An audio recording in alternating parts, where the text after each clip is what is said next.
Good morning from the International Space Station Flight Control Room here at the Johnson Space Center in Houston, where the flight control team that's been on console throughout the course of the overnight hours is all set to support the homecoming in a Soyuz spacecraft of a Russian cosmonaut and a French astronaut to wrap up 196 days in space.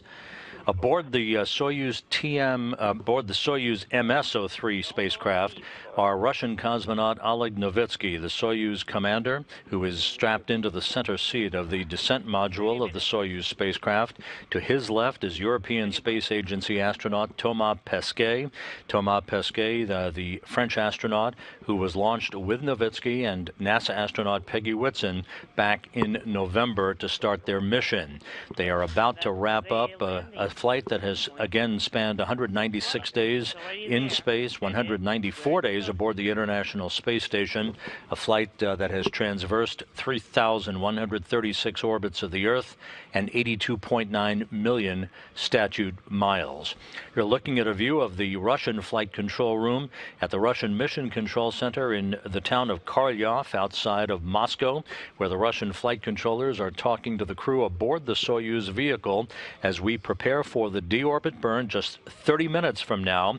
It'll be a 4-minute, 37-second braking maneuver that will allow the Soyuz to slow down by 128 meters per second, allowing it to drop out of orbit for its return into the Earth's atmosphere and a parachute-assisted landing on the south-central steppe of Kazakhstan. Again, Novitskiy and Pesquet are all set to return to Earth to bring their mission to an end. Peggy Whitson remains on board the International Space Station as part of her extended mission, joining Fyodor Yurchikhin, the new station commander for Expedition 52, and NASA flight engineer Jack Fisher. Expedition 52 began officially just a few hours ago when the Soyuz with Novitskiy and Pesquet aboard undocked from the Rossviet module of the International Space Station. This was the scene about 2:30 Central Time this morning as Novitskiy and Pesquet joined Peggy Whitson in final farewells in the passageway between Rossviet and the hatchway to the Soyuz MS-03 spacecraft. They had an opportunity to say farewell to one another, final handshakes, a few final pictures taken of the departing crew. Novitskiy and Pesquet then climbed into the hatchway and aboard the Soyuz spacecraft, where an inspection of the hatchway seal was made before that hatch was closed. A final opportunity for the two returning crew members to wave farewell to the crew that's remaining on board, that being Whitson, Yurchikhin, and Fisher. At 2:31 a.m. Central Time, the hatch to the Soyuz spacecraft closed. About a minute later, Yurchikhin closed the hatch on the station side of the docking interface. That touched off about an hour and a half's worth of leak checks to make sure that we had an airtight seal between the two vehicles, as well as an opportunity to depressurize the small passageway between Rossviet and the Soyuz spacecraft at the docking interface on the Earth-facing port of the Russian segment of the International Space Station. With all of that in order, the hooks drove open that had held the Soyuz in place since its arrival back in November of last year, and the Soyuz undocked on time at 5:47 a.m. Central Time, with springs on both sides of the docking interface pushing off against one another, enabling the MS-03 vehicle to separate from the Rossviet module as the International Space Station passed 252 statute miles over the border between Mongolia and China. The Soyuz slowly backed away from the Rossviet module. There were two separation burns of the Soyuz engines, one of 8 seconds in duration, one of 15 seconds in duration, to increase its opening rate from the International Space Station, ultimately placing it a safe distance away from the International Outpost, where it is at this moment, as Novitskiy and Pesquet make final preparations for the deorbit burn just 27 minutes from now that will begin the final leg of their route back home.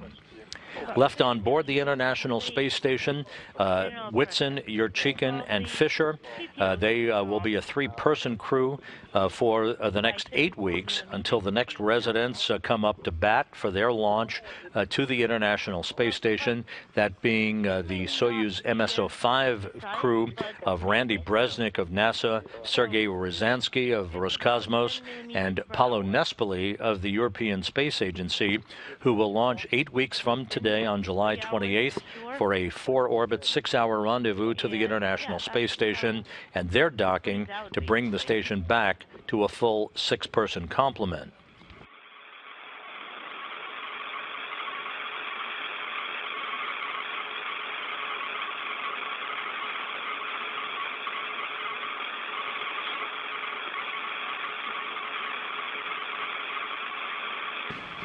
Down near the landing site in Kazakhstan, where the Soyuz MS-03 will be landing just about 1 hour and 19 minutes from now, the combined NASA European Space Agency, Roscosmos, and Russian Search and Recovery Forces teams are about to board Russian Mi-8 helicopters at the airport in Zhezkazgan after having flown to that remote town from Karaganda, the staging city for today's landing operations, in an Antonov 26 aircraft earlier this morning. They are now in Zhezkazgan. They have boarded 8 Russian Mi-8 helicopters out of the prime recovery complement of 12 such helicopters. 4 other helicopters are downrange to the southwest of the prime landing site. In the unlikely event the Soyuz would encounter a problem that would result in a ballistic landing, a shortfall landing short of the landing site itself. The weather at the landing site is near perfect. Clear skies, light winds out of the southeast, about 8 knots. The temperatures have warmed to a toasty 89 degrees. That's the weather that will greet Novitskiy and Pesquet with their landing scheduled at 9:10 a.m. Central Time, 10:10 a.m. Eastern Time, which will be 8:10 p.m. at the landing site just 1 hour before sunset.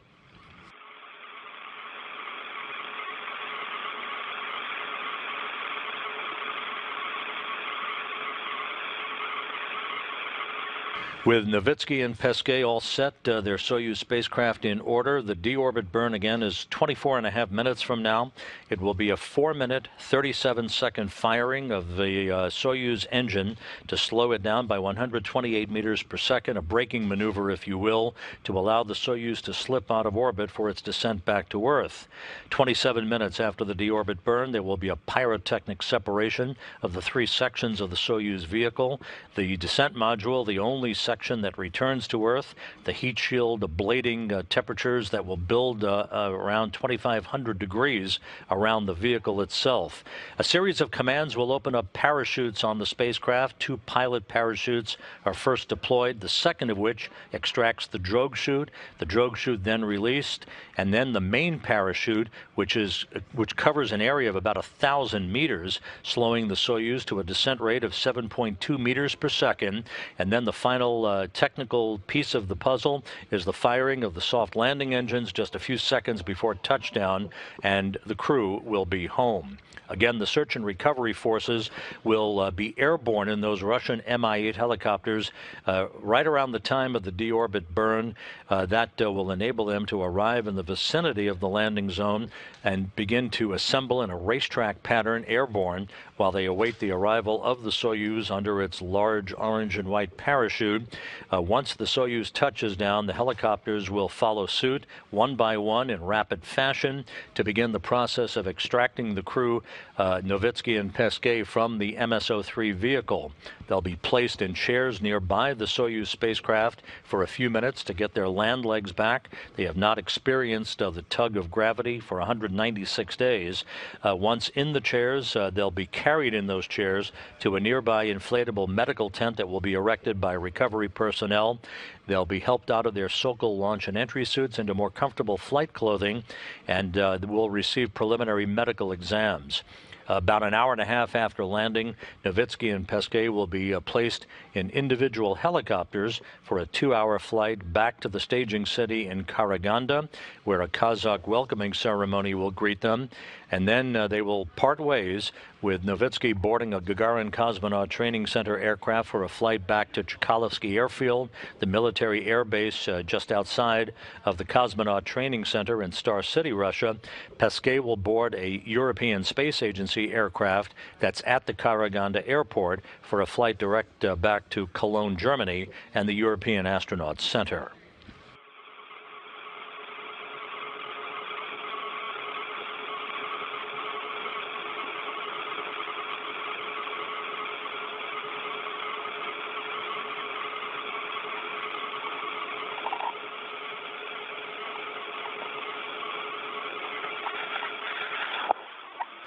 Thanks to the extension of Peggy Whitson's mission on board the International Space Station, Novitskiy and Pesquet are returning home as a two-man crew today to wrap up their mission of 82.9 million miles.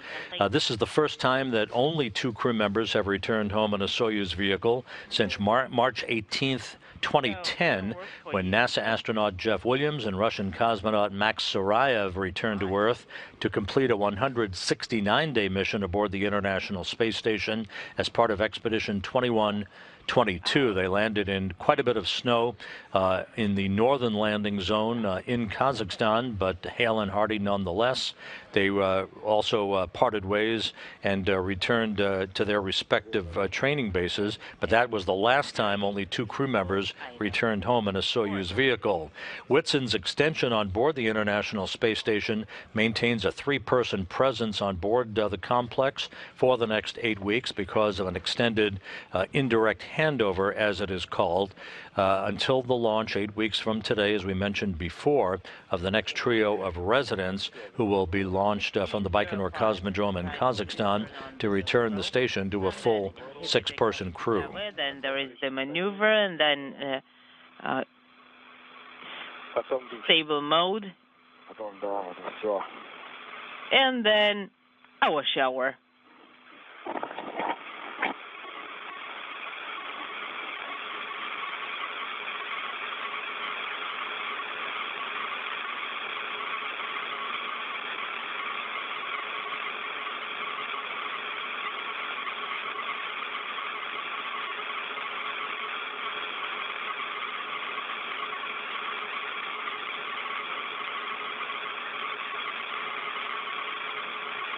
One item that we always mention for a deorbit burn and landing of a Soyuz vehicle, about 15 minutes or so after the deorbit burn is complete, the Soyuz will be at a range of about 125 kilometers away from the International Space Station as it begins its descent towards the upper reaches of the Earth's atmosphere.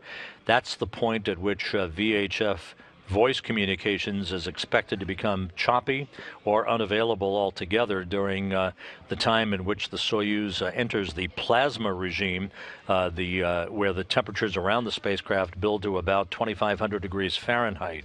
So the flight control team in Korolyov that you see there in this view from a balcony camera, they have urged Novitskiy under the call sign of Kazbek to keep talking, keep reporting on the condition of the crew and the condition of themselves as they make their way towards through the Earth's atmosphere toward the landing site itself. Again, those communications sometimes can hang in there, sometimes they are choppy. It just depends on the geometry of the Soyuz spacecraft relative to the International Space Station. At this hour, the International Space Station and the Expedition 52 crew of Whitson, Yurchikhin, and Fisher are flying over the South Pacific, moving from northwest to southeast in an orbit inclined 51.6 degrees to either side of the equator.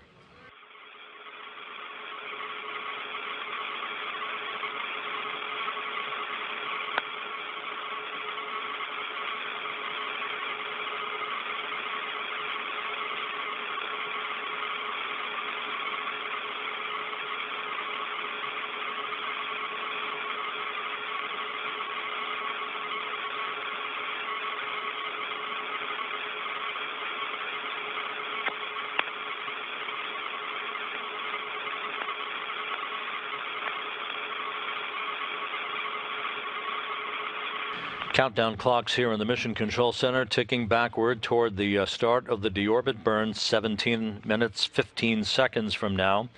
Again, this will use the Soyuz MS-03 main engine, a 4-minute 37-second braking maneuver to slow the Soyuz down by 128 meters per second, enabling the Soyuz to begin its descent back into the Earth's atmosphere. Once the deorbit burn is complete, flight controllers there at the Russian Mission Control Center will have an updated landing location based on the ballistic information they receive on the Soyuz attitude and orientation as it begins its entry back towards Earth.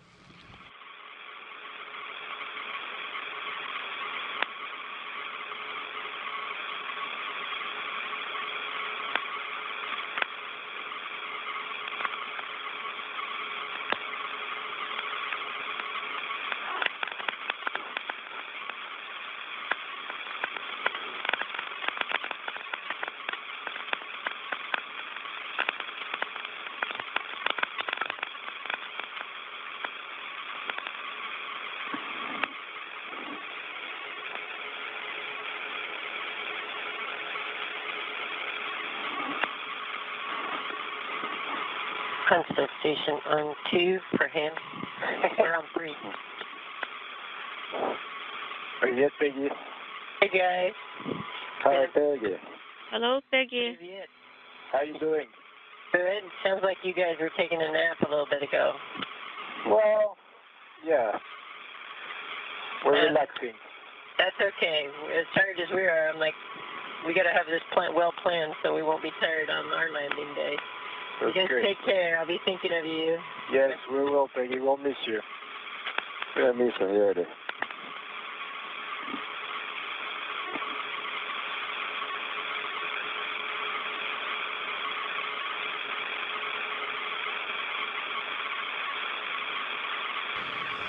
Peggy Whitson aiming towards the 600-day mark in space on her 3 long-duration missions to the International Space Station, bidding Oleg Novitskiy and Thomas Pesquet of the European Space Agency farewell one more time, indicating that the crew on board, herself, Fyodor Yurchikhin, the new station commander, and Jack Fisher, the NASA flight engineer, are thinking of them as they prepare for the deorbit burn that will begin the final leg of the trip home and a completion to a 196-day mission.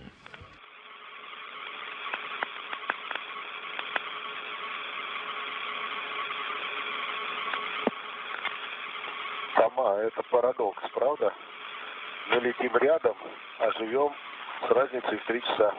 Mama, it's a paradox. Спасибо, Гоша. Where we live, we are 3 time zones apart. О, это все. But right now we are flying very closely together. Такой же молодой голос. И веселый. С вами тут повеселимся. И теперь-то повеселитесь. You guys are having lots of fun. Yes, indeed. Мы заказали кино, поставили экран большой. Да, здорово. Так что давайте, удачи, ребят. Спасибо. Спасибо. We ordered a good movie after you left, and we're going to have a big screen to project it to. Good luck to you guys. Уходи не стяни. Да. Так, готовимся, включили GoPro. We are ready for GoPro activation. 1, 2, 3, start. Есть включение, да. Отлично. GoPro activated. Excellent. И эту.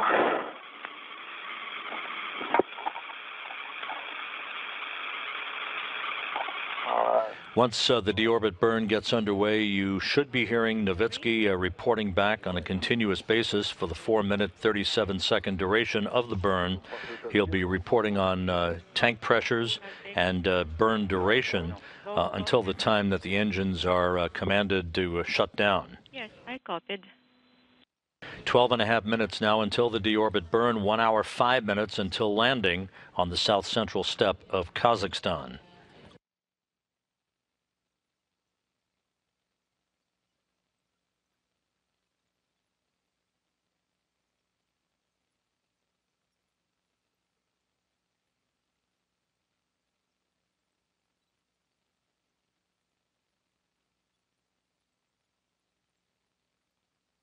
Казбек, я ЦУП Москвы. Казбеки, this is Moscow. Включение GoPro принял. We had a drop and come, but I copied your report on GoPro cameras activation. Copy that, and we are ready to do IKV inhibit. Yes, we concur.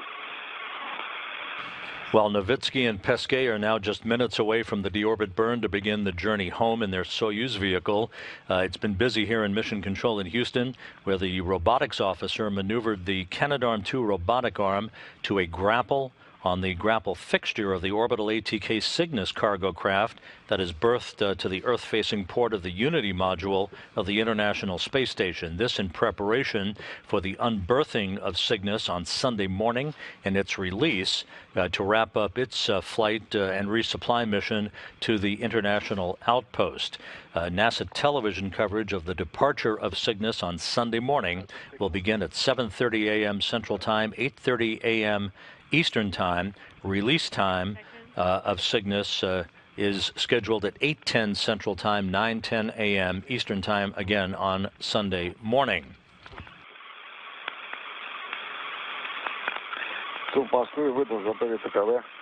Moscow, IKV inhibit command has been issued. We are working per page 50. We have 10 minutes to thruster activation. Yes, that's correct.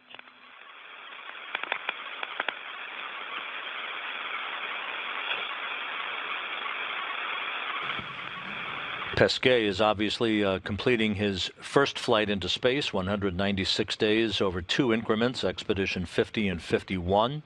Oleg Novitskiy wrapping up his second long-duration mission aboard the Outpost, 340 days in space in all. The 2 space travelers saw the arrival of 5 visiting vehicles during the time that they were on orbit. Pesquet conducted a pair of spacewalks as well, totaling 12 hours and 32 minutes.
The International Space Station is approaching the southern coast of South America. We'll fly almost directly over Tierra del Fuego a short time from now. Again, just 7 minutes, 45 seconds away from the start of the deorbit burn. Once again, a 4-minute, 37-second engine firing to slow the Soyuz's velocity by 128 meters per second, allowing it to drop out of orbit for its descent back through the Earth's atmosphere.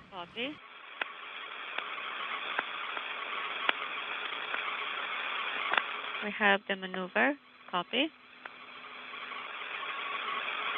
Ну что, подбираемся к включению двигателя. We are getting close to При работе эскадры. thruster activation. Доклад о своевременном включении. Please report on Escada activation. Отработанное время, набранный импульс. And every 15 seconds, please report on burn duration and magnitude. Yes, I copy. Да. Не забудьте на Report 53 странице у вас for табличка, page которая покажет 53. соответствие Don't времени forget. набранному импульсу. Yes, we will do that. Будем контролировать, спасибо. We will monitor. Thank you. Ждем ТСКД минус минута в 16:09. Waiting for 16:09. 16:09. Yes, we concur. 16:09. The Escada -1.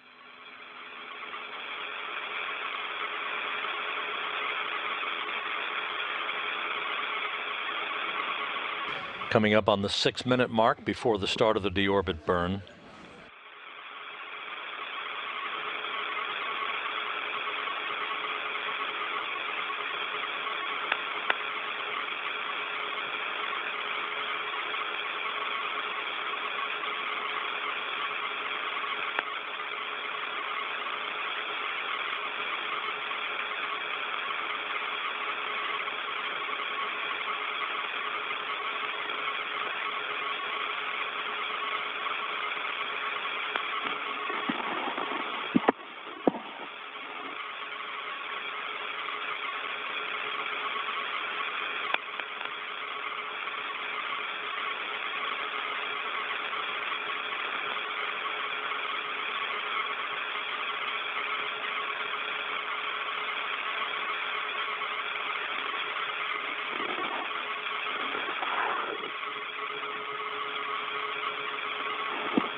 All quiet here in Mission Control, as well as the Russian flight control room you're looking at there in a view from a balcony camera.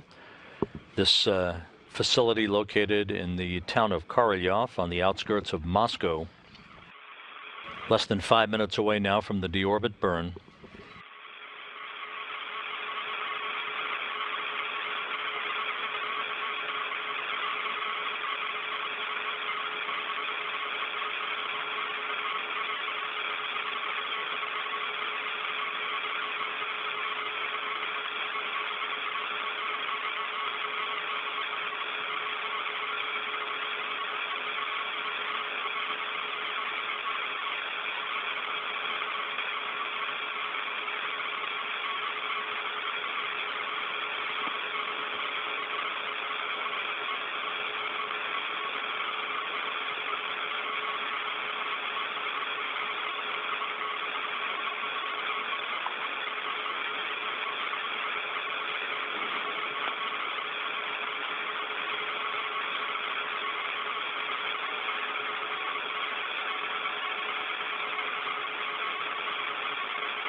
Три минуты до включения.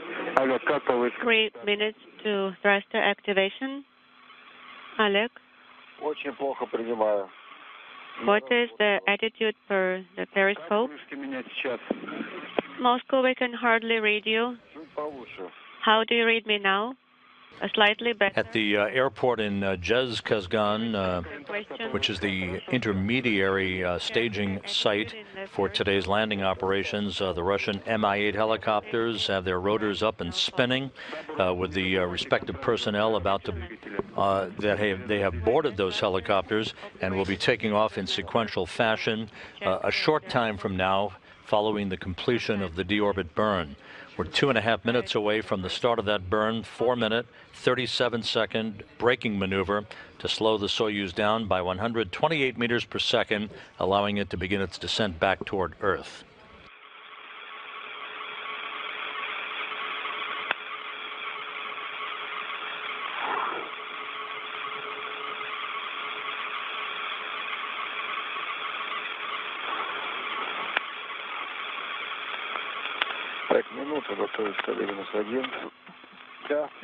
A little bit more than 1 minute to thrust activation.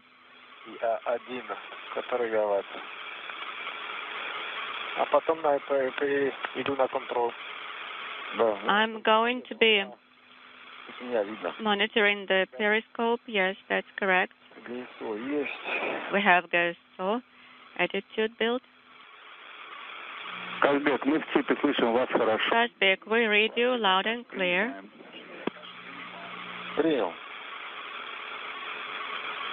So we can copy your report. Yes, we read you also.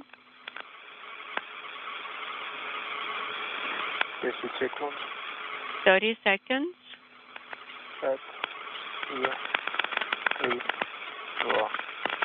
1 minute away from the start of the deorbit burn, the International Space Station, with Whitson, Fisher, and Yurchikhin on board, is now flying over the South Atlantic. The Soyuz MS-03 with Novitskiy and Pesquet on board, ready to begin the final maneuver that will begin its descent back to Earth. We have Escada cover opening, working per page 51. Copy and concur. Escada thruster activation 161709. Yes, we concur.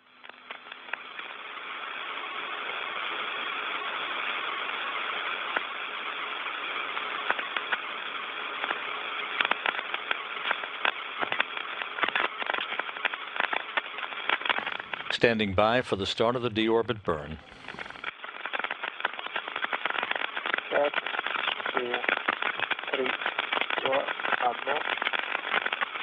3, 2, 1. Escada activation. We have 0:45. The deorbit burn is now underway. 4-minute, 37-second engine firing. 15 seconds. 7.5 meters per second. Copy.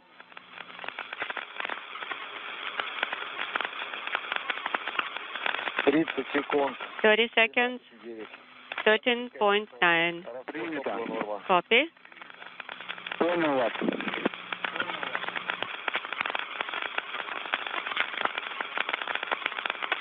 45 секунд. 45 seconds. 20.3 meters per second. Copy. 10 seconds after the completion of the deorbit burn, the orbital module interface with the descent module, where the crew is strapped into their respective seats, that interface will be depressurized. The orbital module itself will be depressurized on computer command. That sets the stage for the pyrotechnic separation of the three sections of the Soyuz vehicle. The separation of the modules will occur at 8:44 Central Time this morning. Copy.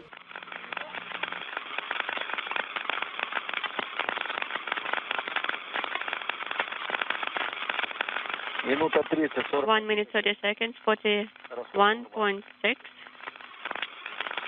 And nominal fuel rate, propellant rate. Novitskiy continuing to keep Russian flight controllers up to speed on tank pressures and burn duration. 48.2. Copy. And the first of the helicopters at the Zhezkazgan airport, now airborne, heading for the landing site. 88. Copy.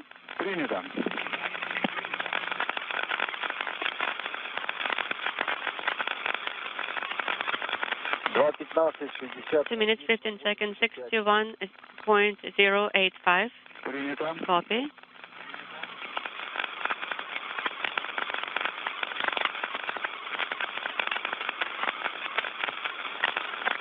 20 2 minutes, 30 seconds, 69.5.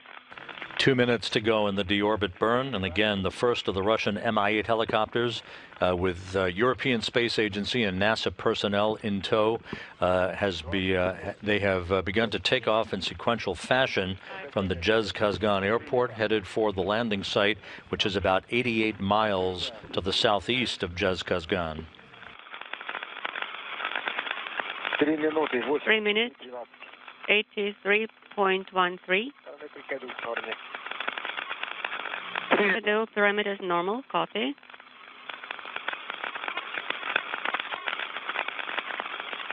3 minutes, 15 seconds, 89.93. Copy.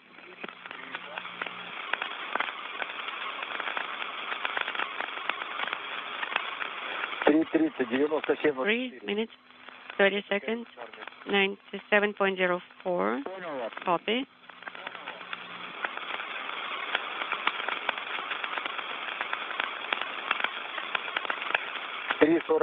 3 minutes, 45 seconds, 104.17.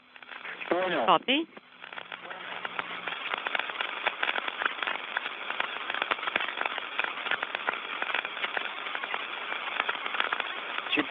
4 minutes, 111.43. About 30 seconds left in the burn.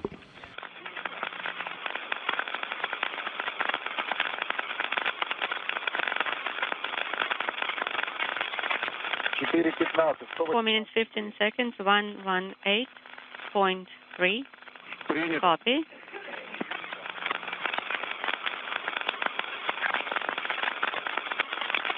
Standing by for the completion of the burn. 4 minutes, 30 seconds, 126.6. Parameters normal, and we have thrust deactivation. Copy, Kazbek. Есть разделение по ГЦ на ТС-3. Отлично.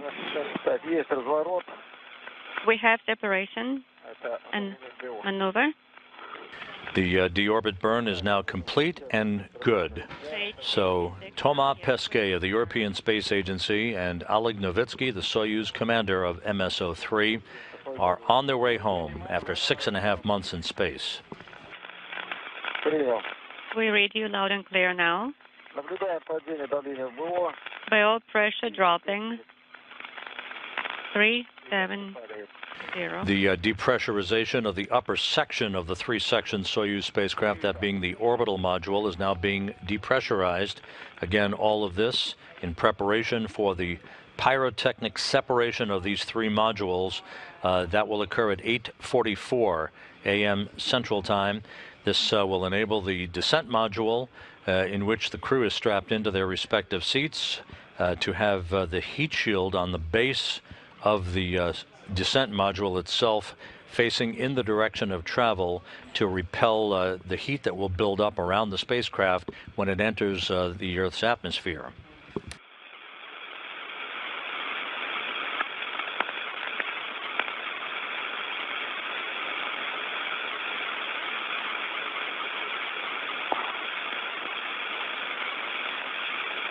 Ну что, теперь ждем запуск программы разделения. Now we are standing by for separation. Program start at 16:38:33. We concur. Все верно. Начинайте готовить к ИСС. Yes, that is correct. And prepare the rescue aids. Ведете репортаж нажатием тангенты. And depress the PTT to talk. Еще раз напомню, репортаж видите даже при отсутствии двухсторонней связи. And just a reminder, please continue reporting, even if we have only one-way comm. Copy that. Олег, и еще напомню сразу. Oleg, По входу в атмосферу please remember on atmosphere reentry, убираешь ручку РУ. you have to stow the hand controller, attitude hand controller. Yes, copy.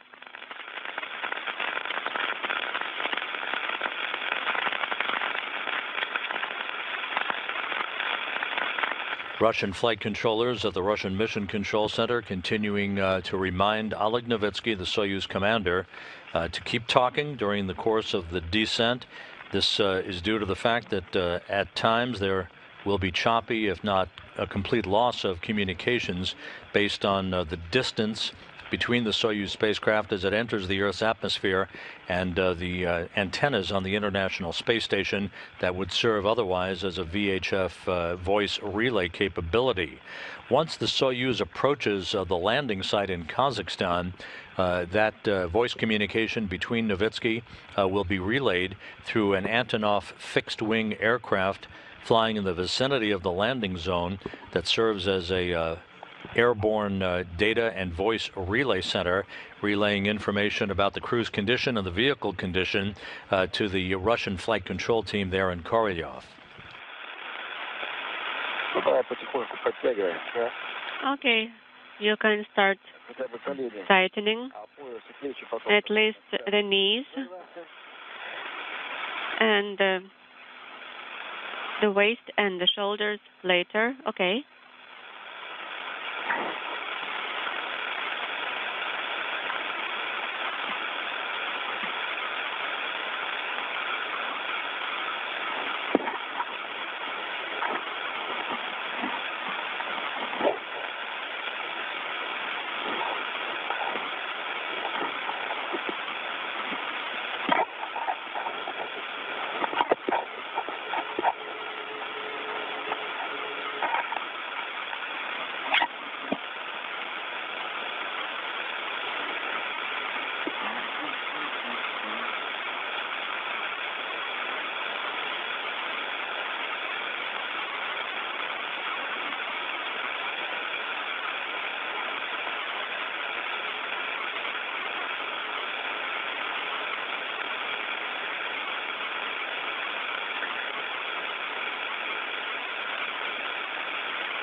Russian ballistics officials at the Russian Mission Control Center report that their final analysis of the deorbit burn was that it was perfect.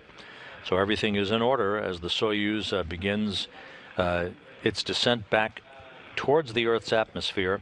Some of the milestones at this point, as we mentioned before, coming up in about 17 minutes at 8:44 a.m. Central Time, will be the pyrotechnic separation of the three sections of the Soyuz spacecraft. In the descent module, the center section of the Soyuz, strapped in the center seat, is Oleg Novitskiy, the Soyuz commander, returning home for the second time from space. To his left is board engineer number 1, that's Thomas Pesquet of the European Space Agency. The third seat, which would be on Novitskiy's right, is of course vacant, with Peggy Whitson having extended her mission until early September. The Soyuz will enter the Earth's atmosphere at 8:48 a.m. Central Time at an altitude of some 264,000 feet above the Earth. This will be the entry into the plasma regime. Atmospheric entry actually will be about a minute earlier at an altitude of 327,000 feet. The entry into the plasma regime, where the temperatures build to their highest and hottest regime around the spacecraft, will occur at about 8:48 a.m. Central Time. That will be about 5 minutes into the plasma regime for the Soyuz spacecraft and its two occupants. The Soyuz will exit the plasma regime just before 8:54 a.m. Central Time. At that point, the G-loads will build around the spacecraft for the two crew members on board to about 4 to 5 times that of Earth's gravity. That's the maximum G-load that the crew pulls during an entry in a Soyuz vehicle. The exit from the plasma regime will then be followed by the command to open up the parachutes That will occur at about 8:55 a.m. Central Time at an altitude of some 6.7 miles. The parachutes are deployed in sequential fashion on a Soyuz vehicle. Initially, 2 pilot parachutes are first deployed, the second of which extracts the drogue chute. The drogue chute is then released, measuring about 24 square meters, slowing the Soyuz down from a descent rate of 230 meters per second to just 80 meters per second. The main parachute is then released, covering an area of 1,000 meters. It's huge. It slows the Soyuz to a descent rate of 7.2 meters per second. Its harnesses first allow the Soyuz to descend at an angle of about 30 degrees to expel heat. Then the Soyuz is cocked back into a straight vertical descent. That is followed just a few seconds before landing by the firing of the soft landing engines. Shortly after the chutes are deployed, the heat shield at the base of the Soyuz, which is no longer needed, will be jettisoned. That will expose those soft landing engines and a cesium altimeter, which will measure the Soyuz's altitude above the Earth as it feeds that navigational data into the Soyuz onboard computers.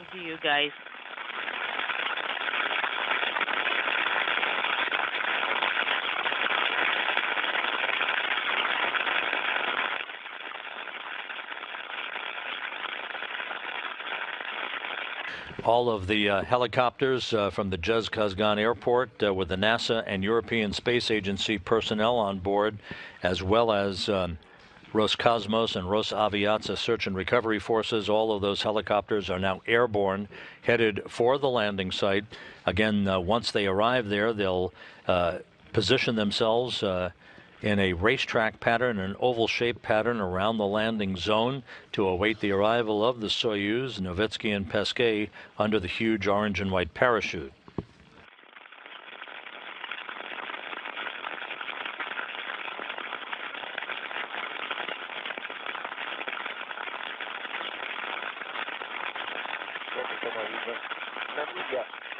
Tama,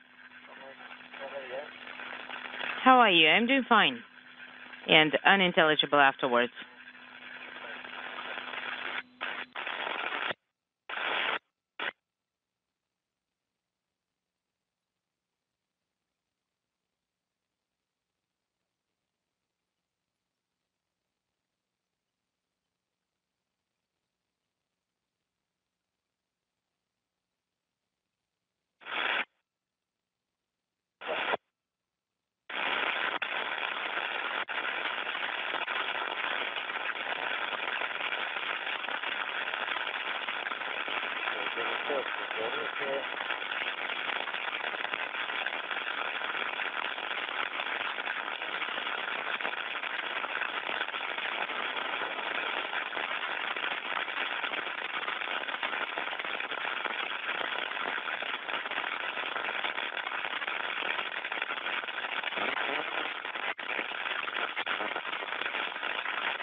This is Mission Control Houston, the Soyuz MS-03 spacecraft with Oleg Novitskiy and Thomas Pesquet on board, heading towards the Earth's atmosphere. The deorbit burn having been executed at 8:17 a.m. about 17 minutes ago.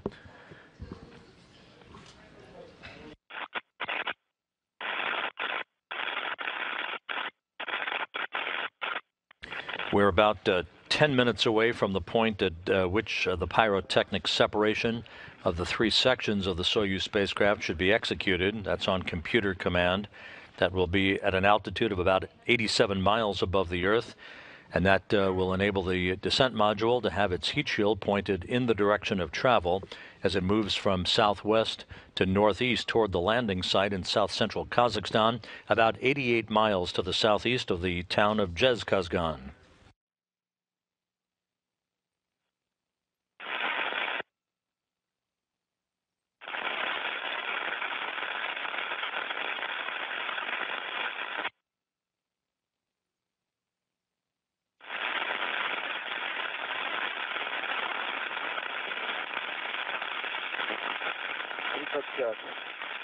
Right.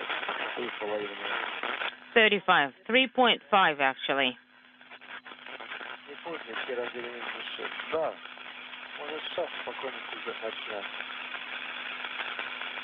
Unintelligible. We could, so that we don't need to rush.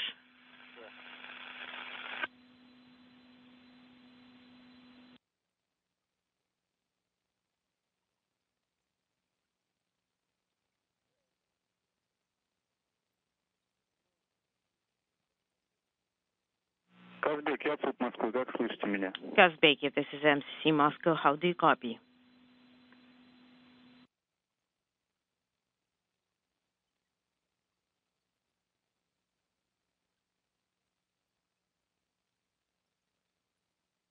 This is the period that we expected either a loss of communications with the Soyuz spacecraft because of its distance from the antennas of the International Space Station, or at least choppy communications at best. The Russian flight control team will continue to call up to Oleg Novitskiy, flying under the call sign of Kazbek. Kazbeki, this is MCC Moscow. How do you copy?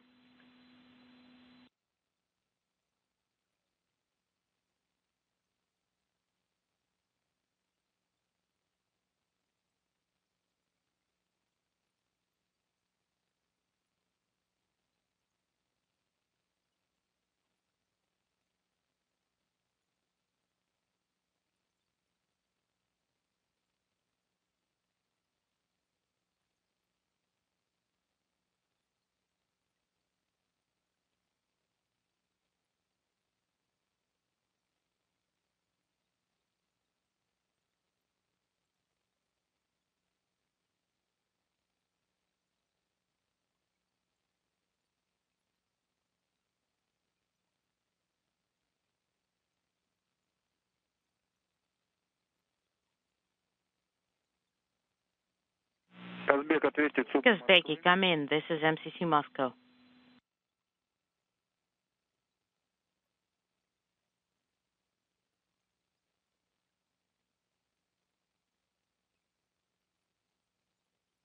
Казбек, если нас слышите, продолжайте вести. Kazbeki, if you read us, please continue reporting. Good luck, guys.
This is Mission Control Houston. The Soyuz MS-03 spacecraft moving towards its landing site in south-central Kazakhstan, just 31 minutes before the expected touchdown of the vehicle, with Oleg Novitskiy and Thomas Pesquet on board.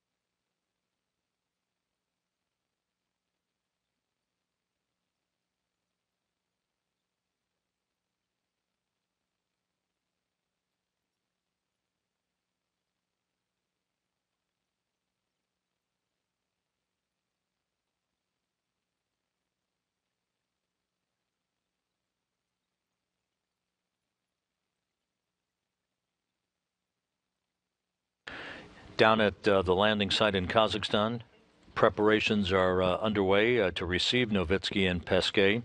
The Russian Mi-8 helicopters with NASA, European Space Agency, and Russian recovery personnel on board are airborne from the Zhezkazgan airport, where they flew from Karaganda earlier in the morning today.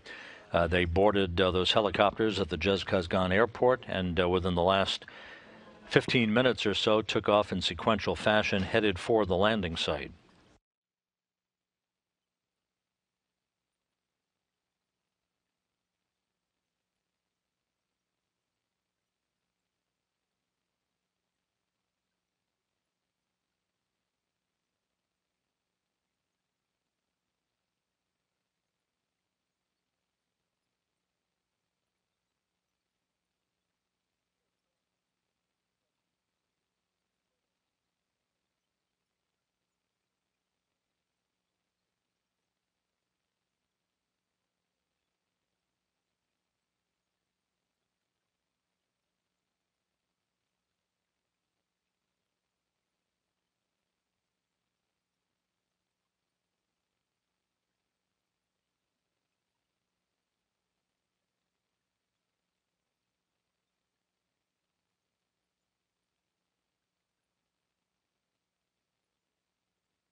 If everything is going as planned, we should be about a minute and a half away from the pyrotechnic separation of the three sections of the Soyuz spacecraft. Again, the orbital module, which is the uppermost section, and the instrumentation and propulsion module, the lower section of the Soyuz, will separate from the center section, which is the descent module. That is the portion of the Soyuz in which Oleg Novitskiy and Thomas Pesquet are strapped into their respective seats in their Sokol launch and entry suits.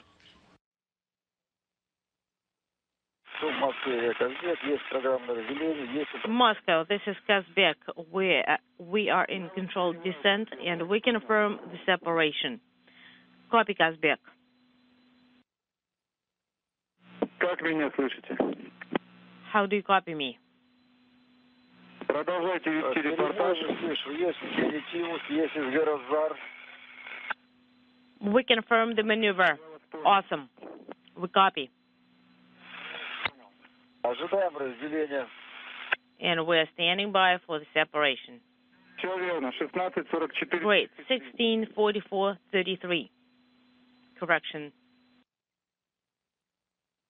This is Mission Control Houston, the voice of Oleg Novitskiy, confirming that the Soyuz has maneuvered into the module separation orientation. We're standing by for confirmation of that. About 2 minutes prior to OSP being primed.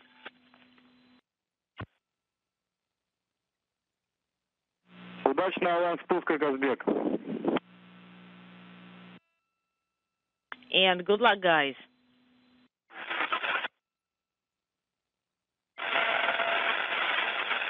So we're standing by for confirmation of module separation. Again, the Soyuz maneuvered into the separation orientation as planned, that being confirmed by the crew on board, Oleg Novitskiy, the Soyuz commander.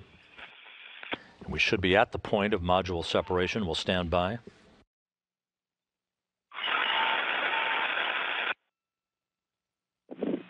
Kazbek, how do you copy Moscow?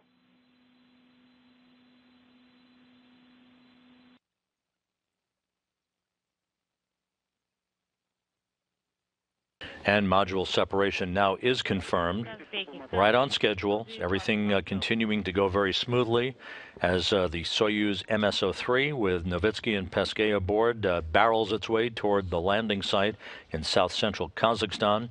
The next major milestone will be atmospheric entry. That's coming up in about 2 minutes at an altitude of 327,000 feet.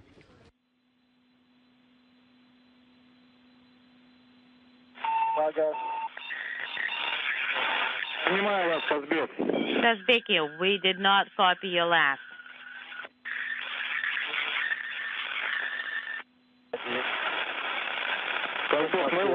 Kazbeki, this is MC Moscow. Moscow, this is Kazbeki.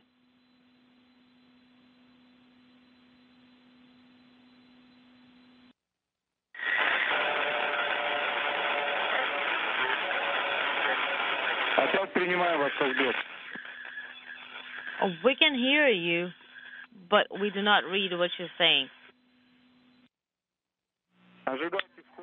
Please stand by for reentry in 2 minutes.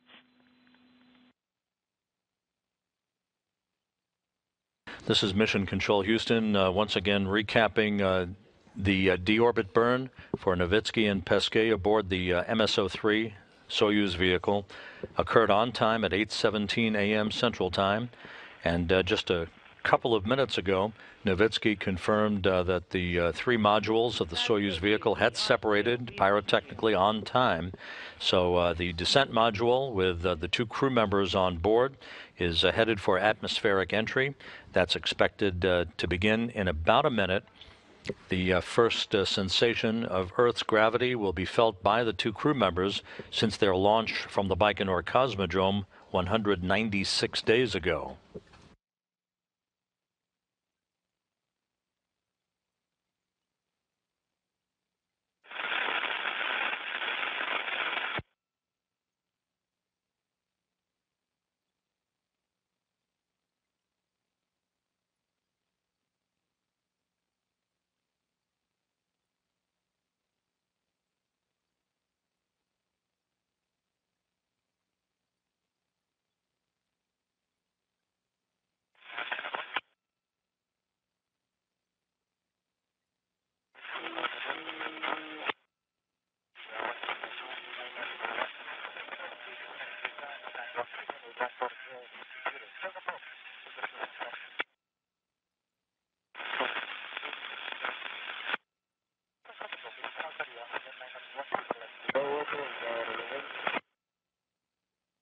The Soyuz MS-03 now entering the Earth's atmosphere.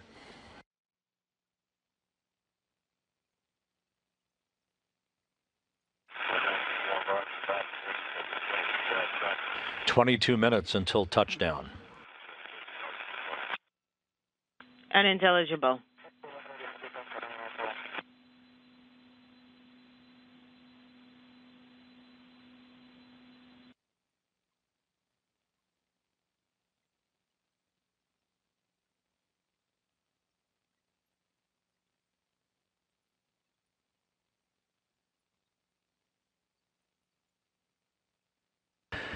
The weather at the landing site to greet Novitskiy and Pesquet is ideal. Clear skies, temperatures around 89 degrees Fahrenheit, very light winds out of the southeast. MCC Moscow.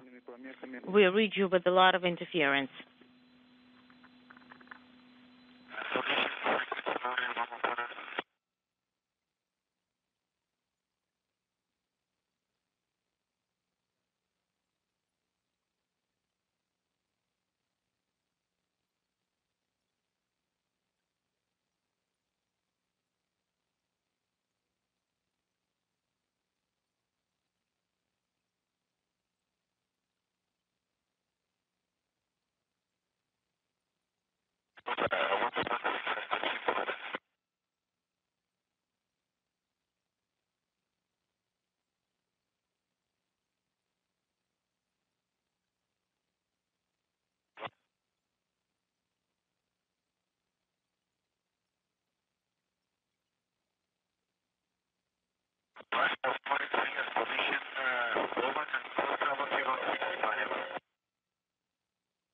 Unintelligible.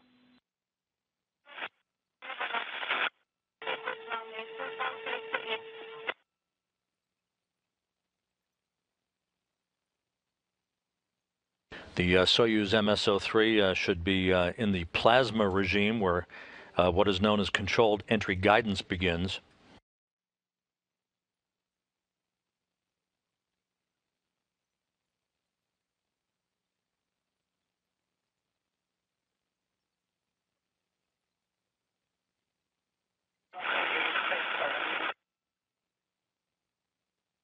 This is the regime in which the heat shield of the Soyuz repels the plasma that builds up around the spacecraft, where temperatures rise to about 2,500 degrees Fahrenheit. It's about a 5-minute transit through the plasma regime.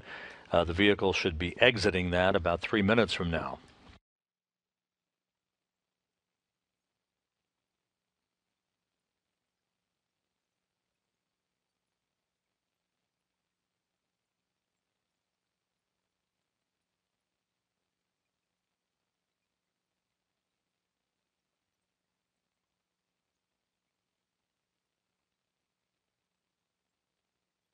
The search and recovery forces have reported back to flight controllers at the Russian Mission Control Center that all helicopters are now in place, ready to accept the arrival of Novitskiy and Pesquet aboard the Soyuz spacecraft.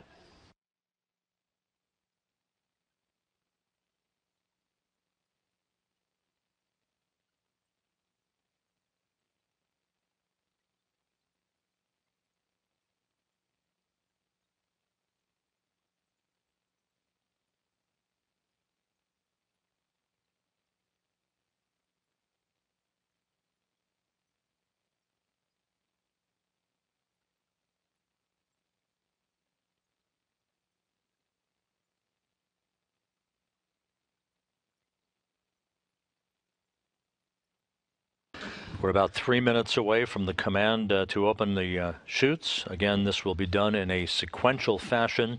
2 pilot parachutes first deployed, the second of which extracts a drogue chute, which is then released, followed by the deployment of the main parachute.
This is Moscow. We copy you. How us?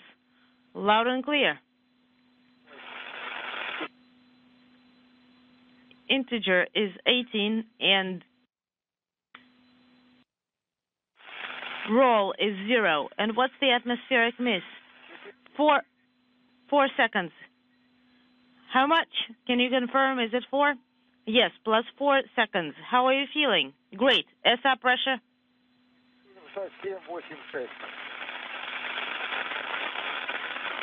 786. And in about 1 minute, get ready for ESCAP, main parachute priming, and our G's at 2.7. Copy. Soft landing to you, Kazbek. And that's the end of the trajectory. You hear the beeping noise in the background of that conversation between the interpreter for the Russian flight control team and Oleg Novitskiy. The crew feels well as they continue an on-target trajectory for the landing site in south-central Kazakhstan. We're standing by for confirmation of the opening of the parachutes. That's expected shortly. The beeping noise is the familiar sound of a radio beacon on board the Soyuz spacecraft that's sending out GPS information to the Antonov fixed-wing aircraft, which is the airborne relay center at the landing site, transmitting both data and voice capability back to Russian mission controllers. 14.5 minutes until touchdown.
This is Mission Control Houston, 13 minutes until touchdown for the Soyuz MS-03.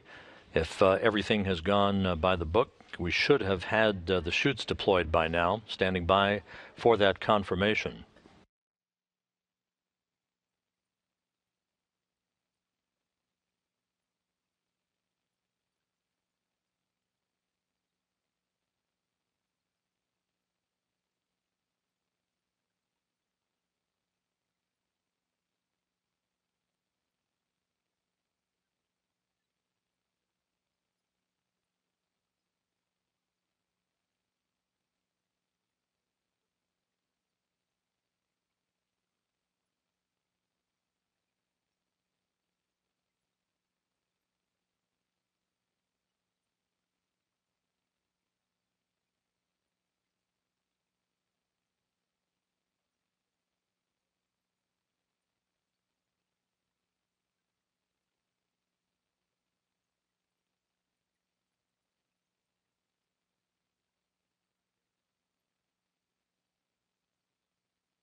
This is Mission Control Houston. The report from the Russian Mission Control Center is that the search and recovery forces at the landing site are in visual and communications contact with the Soyuz spacecraft, suggesting that the chutes have deployed as planned.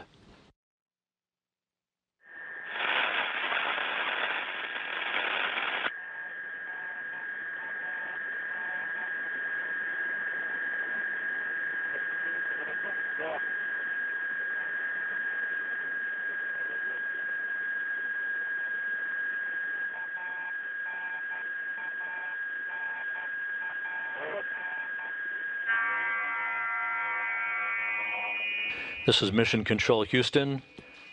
You can see the wisps of vapor. That is the residual hydrogen peroxide from the fuel lines on the Soyuz spacecraft being vented. And there is the MS-03 with Novitskiy and Pesquet on board, heading toward the landing site with touchdown expected just 10 minutes from now.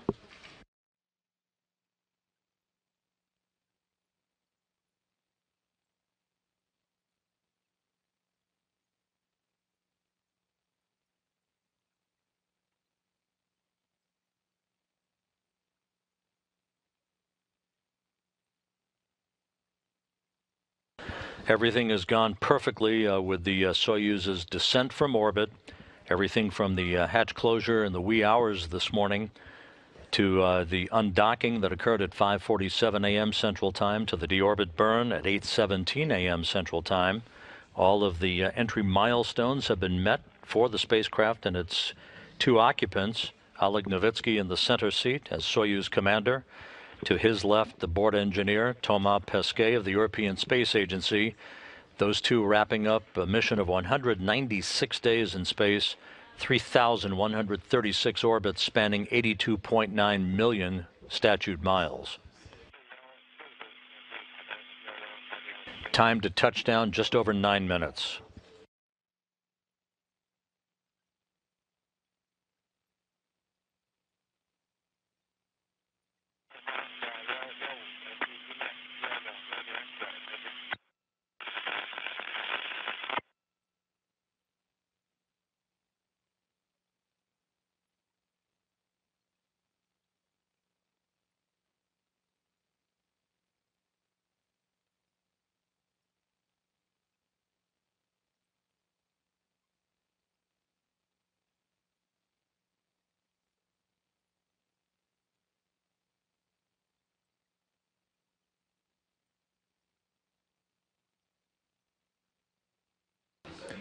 This is Mission Control Houston, now just over 8 minutes until the expected touchdown of the Soyuz vehicle.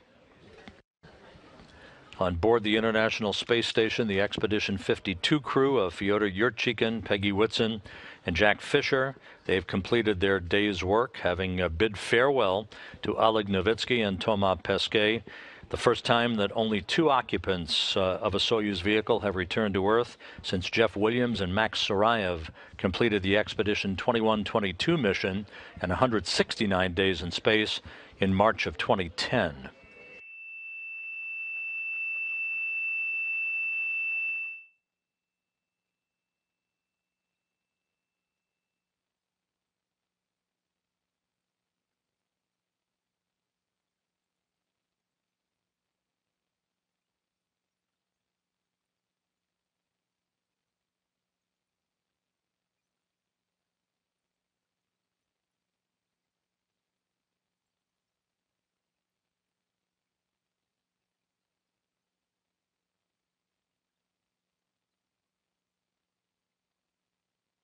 This main parachute covers about 1,000 meters in area. Once it was deployed at the 15-minute mark to touchdown, it slowed the Soyuz to a descent rate of 7.2 meters per second. The Soyuz at that point was cocked at an angle of about 30 degrees to expel heat, and then shifted the Soyuz to a straight vertical descent. Just a couple of seconds before touchdown, the soft landing engines will fire in a final braking maneuver. The heat shield has been jettisoned on the Soyuz, exposing not only those soft landing engines, but the altimeter, which is calculating the altitude of the Soyuz as it descends to its landing site some 88 miles to the southeast of the town of Zhezkazgan.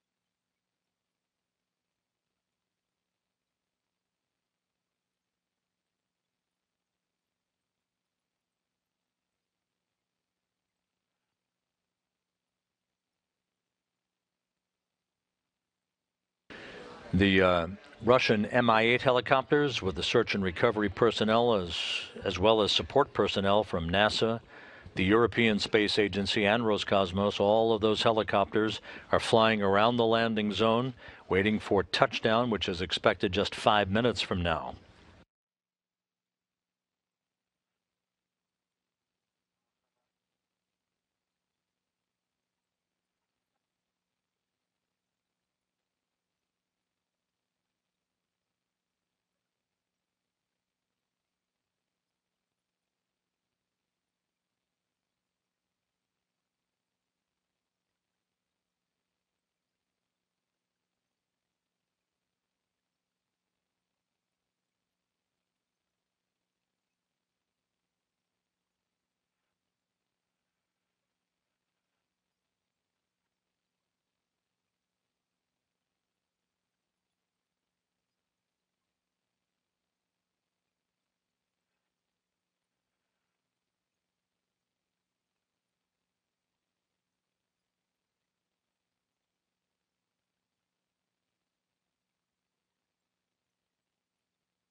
Oleg Novitskiy, the Soyuz commander, wrapping up his second long-duration mission on the International Space Station, and a total of 340 days in space on his two flights. Thomas Pesquet on this, his first flight, completing 196 days in space, 194 days for the two of them on board the International Space Station after they were launched last November from the Baikonur Cosmodrome in Kazakhstan. It was a two-day rendezvous for them and Peggy Whitson. Whitson, of course, remains on board the station now as part of the Expedition 52 crew. She'll be coming home in early September with Fyodor Yurchikhin and Jack Fisher.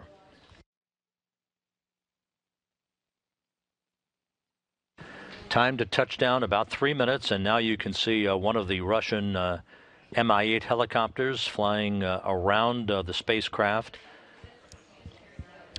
Part of the contingent of recovery forces. Right after the Soyuz touches down, those helicopters will begin to descend and land nearby the Soyuz vehicle in sequential fashion. An inflatable orange medical tent will be set up nearby, in which the two crew members will be carried in their chairs after they are extracted from the Soyuz spacecraft. This landing occurring just about an hour before sunset in south-central Kazakhstan. Everything continuing to go very smoothly for the return home for Oleg Novitskiy and Thomas Pesquet.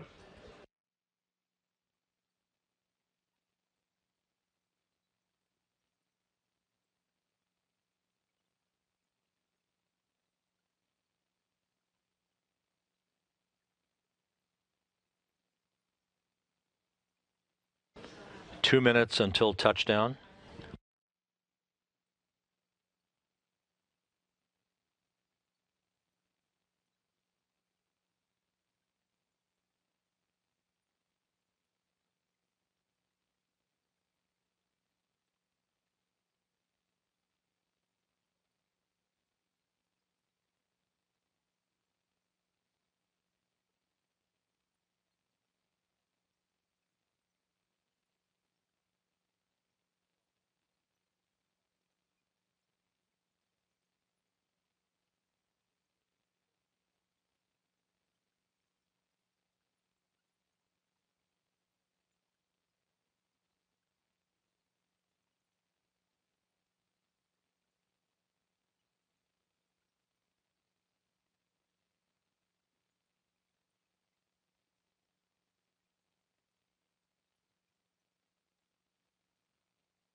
The Soyuz spacecraft now nearing its landing site, just seconds away from touchdown.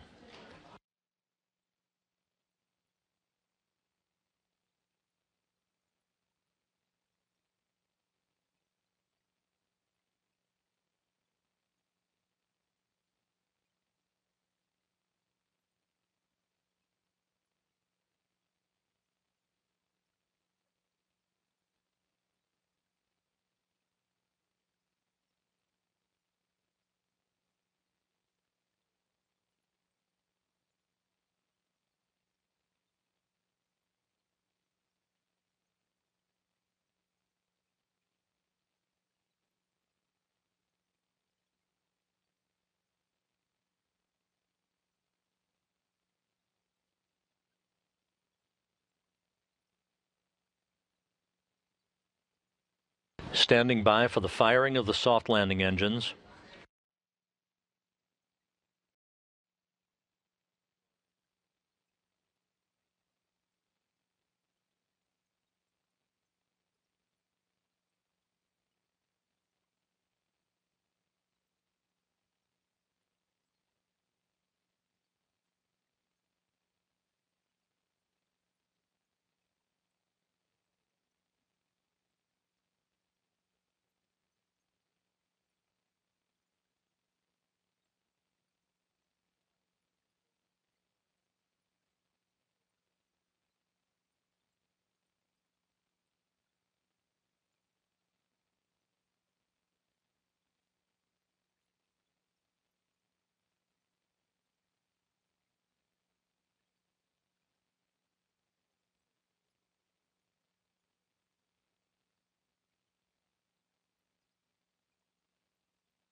This is Mission Control Houston. This view from a camera on one of the all-terrain vehicles at the landing site for the Soyuz MS-03 spacecraft, which touched down just about 2.5 minutes ago.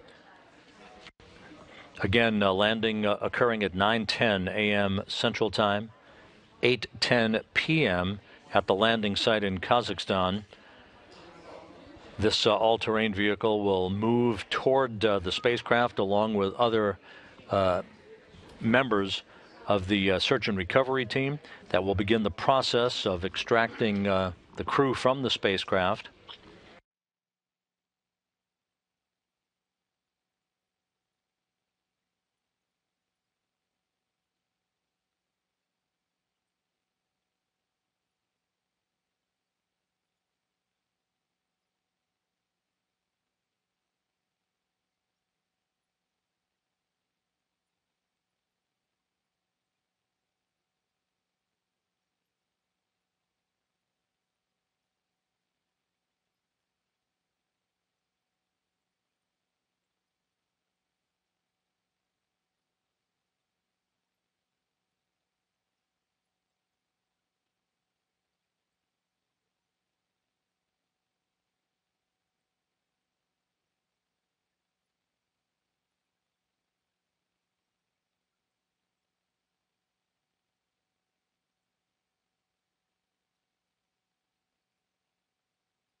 And the reports from the search and recovery forces indicate that the Soyuz MS-03 landed on its side, or at least was dragged by its parachutes to a horizontal position.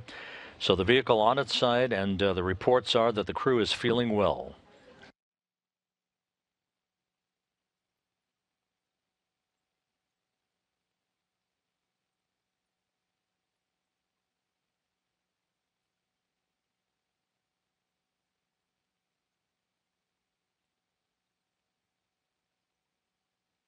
The search and recovery forces making their way towards the spacecraft to begin the process of extracting the crew, which will take place through one of the hatches.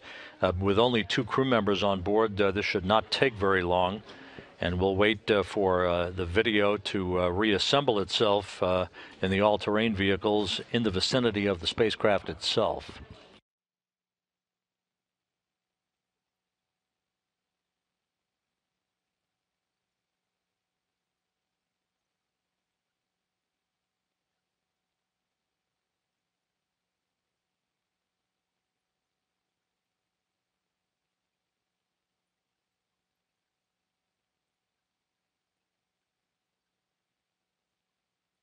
As you can see toward the horizon, one of the search and recovery helicopters, the Russian Mi-8 helicopters, landing. There are 8 of them in the prime landing zone recovery team. And again, they'll touch down in sequential fashion to begin the process of extracting the crew from the Soyuz MS-03.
Continuing to watch live television from the landing site in Kazakhstan as the Russian Mi-8 helicopters with the search and recovery forces and NASA and European Space Agency personnel continued to land near the Soyuz vehicle in sequential fashion. The Soyuz landed just about 8 minutes ago at 9:10 a.m. Central Time, 8:10 p.m. at the landing site, where it will be sunset within the hour.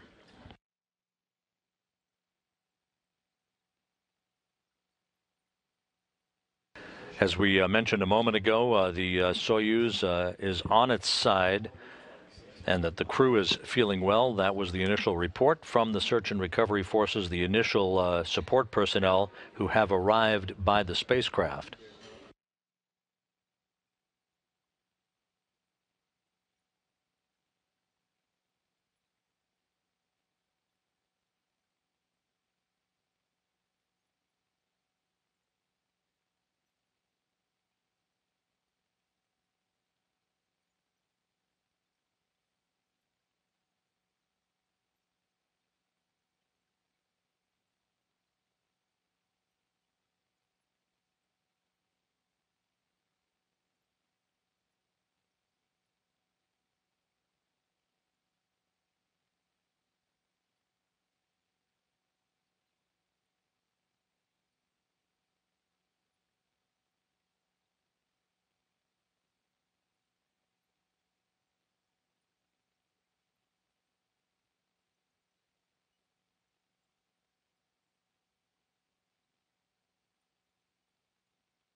This is Mission Control Houston. We've momentarily lost our television from one of the all-terrain vehicles at the landing site in south-central Kazakhstan, where the Soyuz MS-03 with Oleg Novitskiy of Roscosmos and Thomas Pesquet of the European Space Agency landed 12 minutes ago at 9:10 a.m. Central Time, 10:10 a.m. Eastern Time, to wrap up their 196-day mission.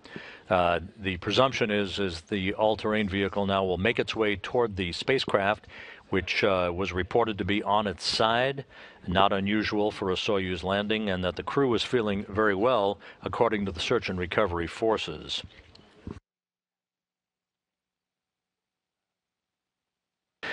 While we await the resumption of television from the landing site, it's worth noting that the remaining trio of crew members on board the International Space Station, the Expedition 52 crew, under the command of Russian cosmonaut Fyodor Yurchikhin, along with NASA flight engineers Peggy Whitson and Jack Fisher, will be busy tomorrow, Saturday, as they close the hatch to the orbital ATK cargo craft that is still attached to the Earth-facing port of the Unity module of the International Space Station. They'll close the hatch to Cygnus and prepare the vestibule for its depressurization in advance of the detachment of Cygnus from the berthing port, the common berthing mechanism on the Earth-facing side of Unity. That will occur on Sunday morning. So a full day of work for the crew on Saturday. No rest for the weary as they prepare for the robotic release of Cygnus that will be conducted by Jack Fisher, backed up by Peggy Whitson, on Sunday morning.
And now video from the landing site in Kazakhstan and a good view of Thomas Pesquet.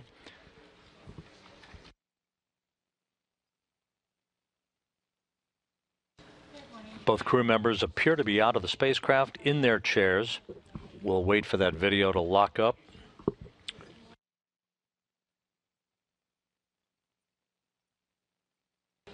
This view of Oleg Novitskiy being attended by Russian medical personnel, as is customary.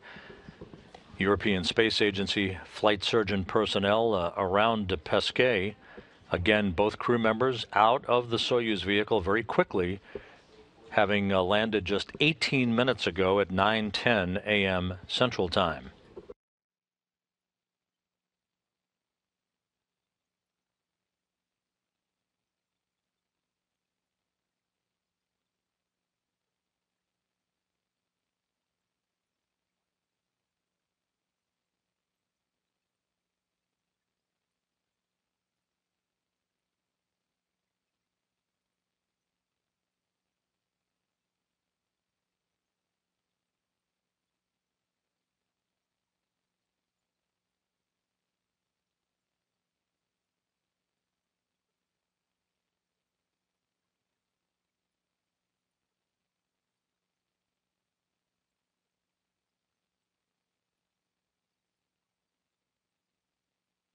Once again, this video of Thomas Pesquet of the European Space Agency, as European Space Agency medical personnel are attending him. Now he is being given a satellite phone, presumably to call his loved ones.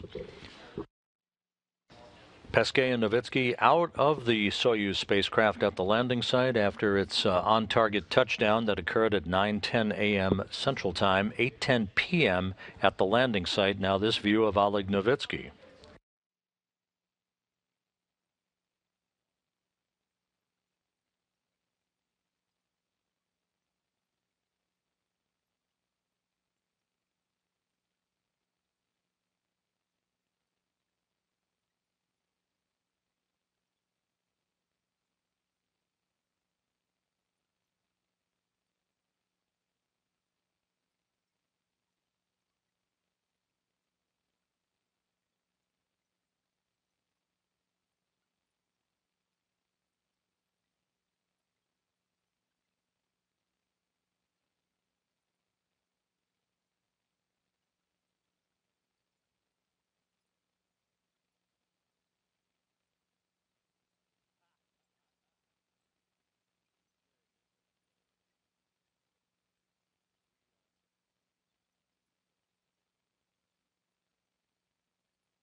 Once again, this is Mission Control Houston.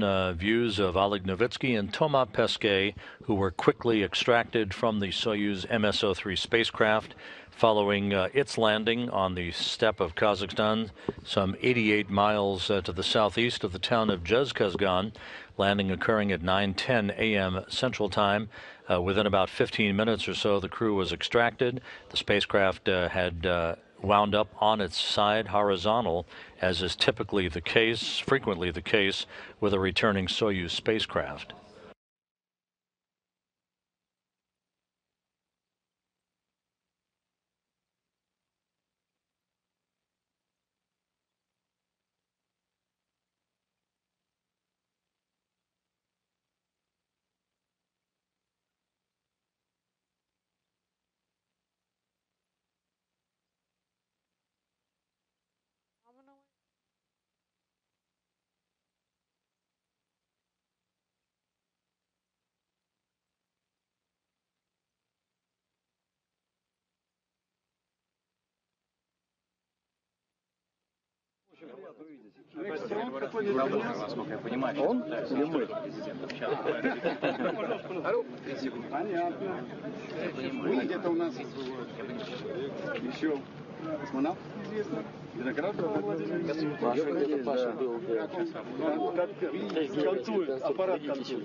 Okay, come here. Come here, stand next to them. Okay, you can sit there. There you go. Excellent. Thank you very much.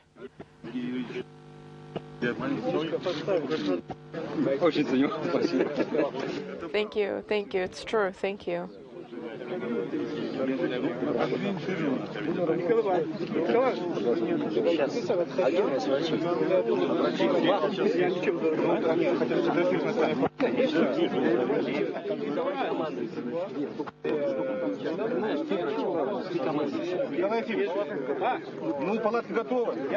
Okay, the tent is ready.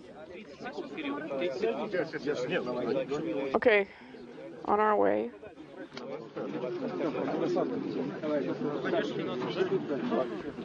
Oleg Novitskiy talking to Energia personnel at the landing site. The temperatures are summer-like, and on-target landing for the Soyuz MS-03.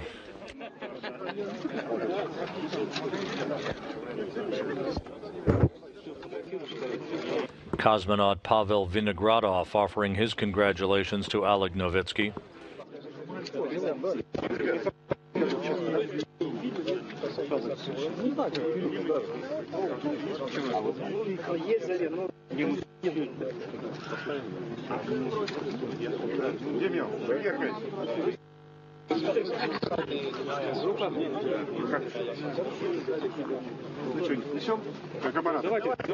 Okay, everyone, picture time.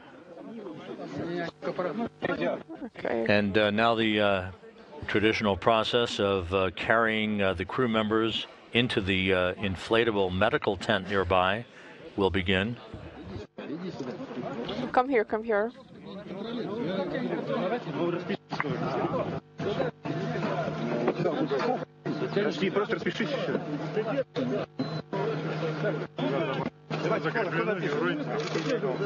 Okay, sign here.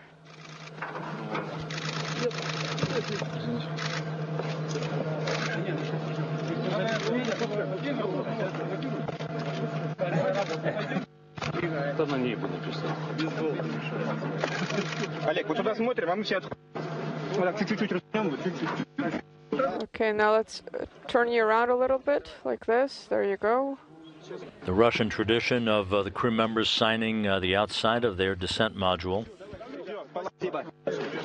Okay, awesome. Thank you.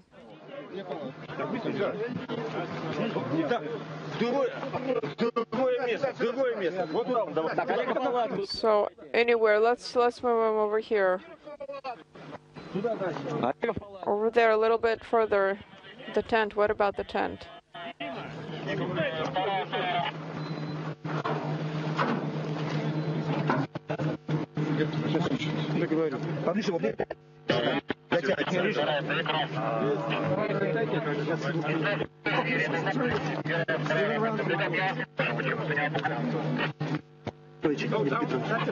That good one is swinging around to the side.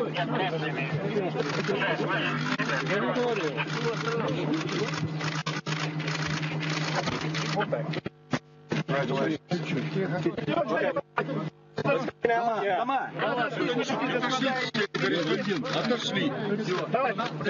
Отошли, значит, сам отошли. Ребята, все, это не шутка.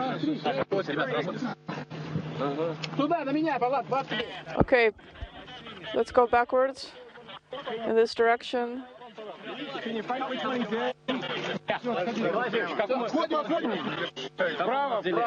Turn right, turn left. Just decide where we're going, left or right.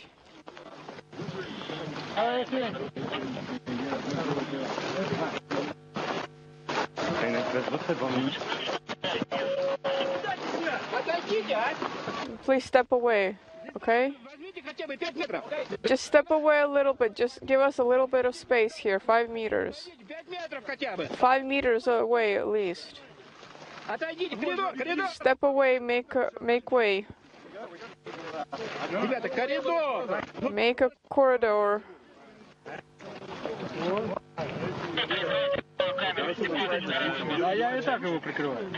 I'm covering him.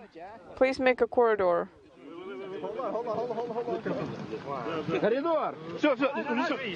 Make way.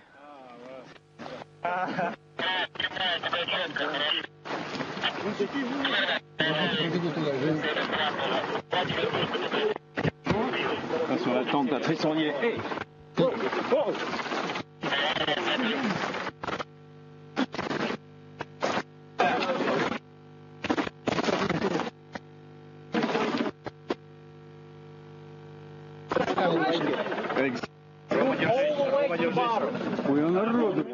Hold them tight. Okay, stop.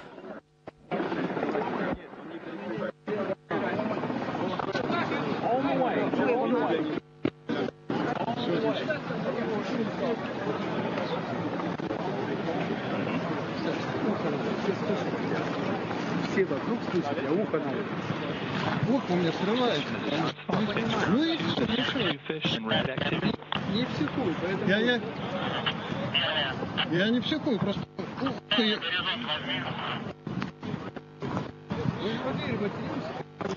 Сейчас я подбегу и возьму, хорошо? Okay, I'll come up and take it, okay?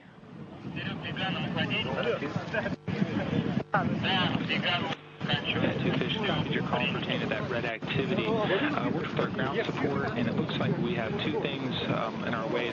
This is Mission Control Houston. You just watched Thomas Pesquet being carried by a combined contingent of NASA and European Space Agency support personnel into the inflatable medical tent near the Soyuz spacecraft, which now has been moved into an upright position to enable Energia personnel to extract some of the small cargo that was carried home with the two crew members, Oleg Novitskiy and Thomas Pesquet. They will spend a brief time in the medical tent, getting out of their Sokol launch and entry suits, getting into more comfortable flight clothing, receiving initial medical tests from their respective flight surgeons before they are moved to nearby helicopters. They'll be flown on individual helicopters about 2 hours to the northeast to the staging city of Karaganda, where they'll be greeted in a traditional Kazakh welcoming ceremony. And then they'll split up, with Novitskiy boarding a Gagarin Cosmonaut Training Center aircraft to fly back to Chkalovsky Airfield near the Gagarin Cosmonaut Training Center base of training in Star City, Russia. Pesquet will board a European Space Agency aircraft that's at the airport in Karaganda to fly to the European Astronaut Center in Cologne, Germany.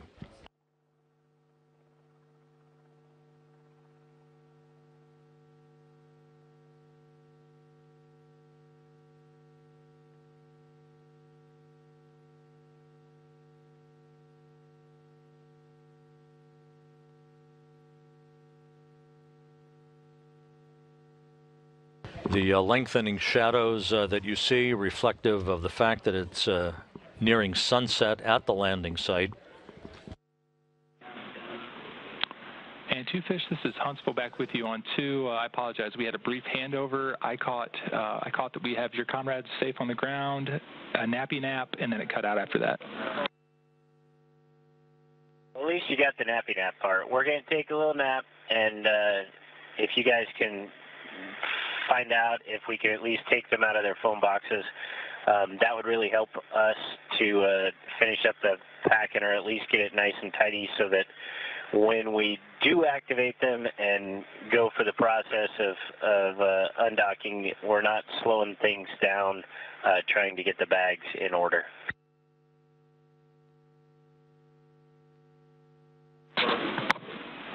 Okay, copy all. We'll work that process here on the ground and try to get back to you after that nap. So with that, enjoy your rest. It's well earned, and we'll be talking to you later. Sounds great. Thanks, guys.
This is Mission Control Houston. Once again, you're looking at the Soyuz MS-03 spacecraft that touched down about 34 minutes ago with Oleg Novitskiy and Thomas Pesquet on board after a flawless reentry and an on-target touchdown, 9:10 a.m. Central Time, 8:10 p.m.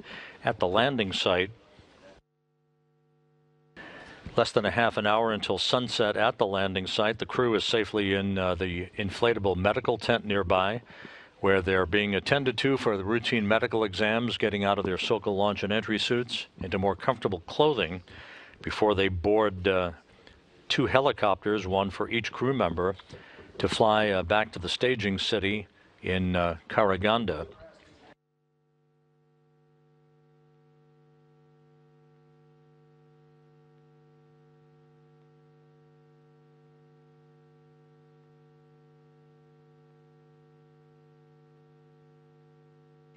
Aboard the International Space Station, and now we're seeing some replays from the helicopters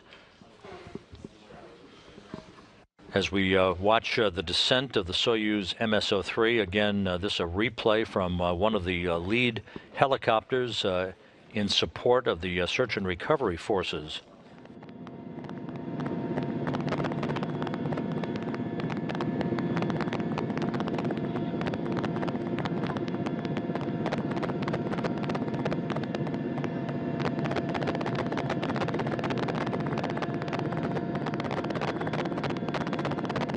And an excellent view of the soft landing engines firing just a moment or two above the landing site. The report from the search and recovery forces was that the spacecraft was horizontal on its side. It was placed upright to enable the Energia search and recovery personnel to begin to extract cargo from the spacecraft. There's a view. This is a replay just seconds after touchdown. The initial recovery personnel on scene. A good view of the descent module that made its way from the International Space Station to bring home Oleg Novitskiy and Thomas Pesquet.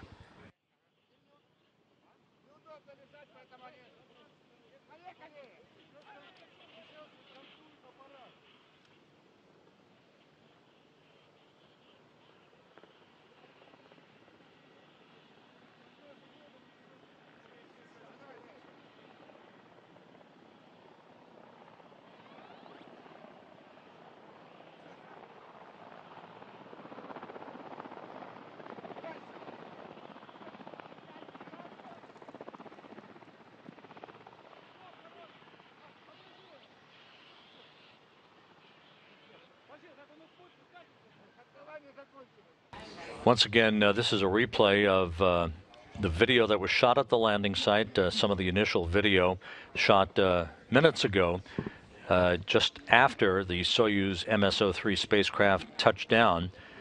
A good example of a Soyuz that is pulled onto its side by its parachutes, being rolled into place to enable the extraction of the crew.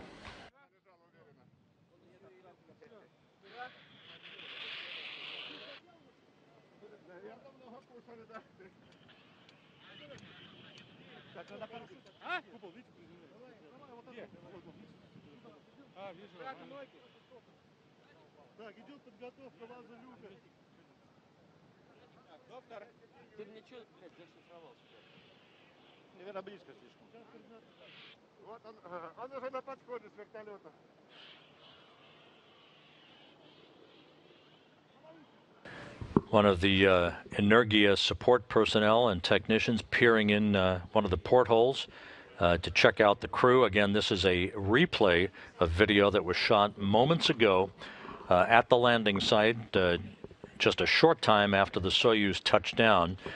Before this, you saw an excellent view of the soft landing engines from one of the helicopters flying above the Soyuz as it touched down at 9:10 a.m. Central Time.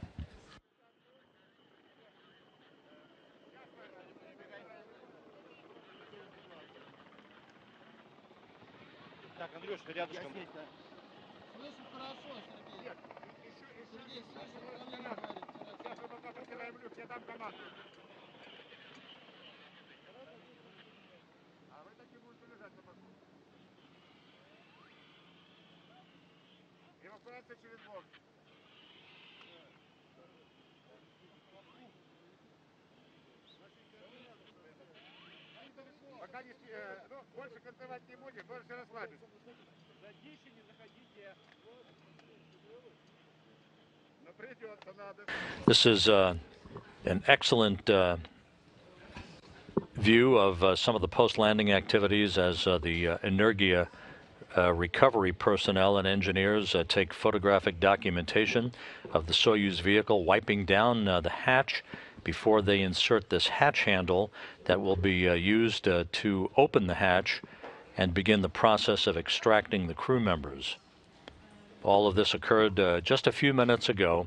Oleg Novitskiy and Thomas Pesquet are inside the inflatable medical tent nearby already as they are being attended to in routine fashion by Russian and European flight surgeons, getting out of their Sokol launch and entry suits and getting into more comfortable flight clothing.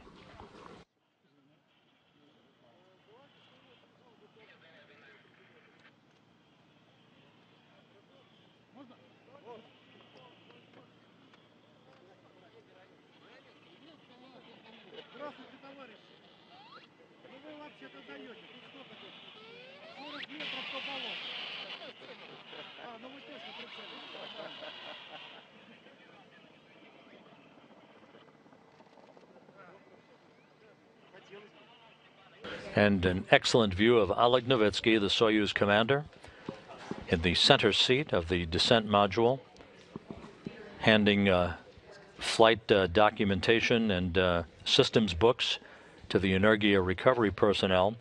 Thomas Pesquet is to his left, just out of the field of view at the moment. Novitskiy returned home after 196 days in space along with Pesquet. Novitskiy now 340 days in space on his two missions.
Да, поехали, поехали. Начинаем, начинаем. Все, давайте в стороночку отошли. Все, давайте за линию отошли. Отошли. Коридор, все, туда. Вон туда уходите. Все, без толкучки, давайте в сторонку.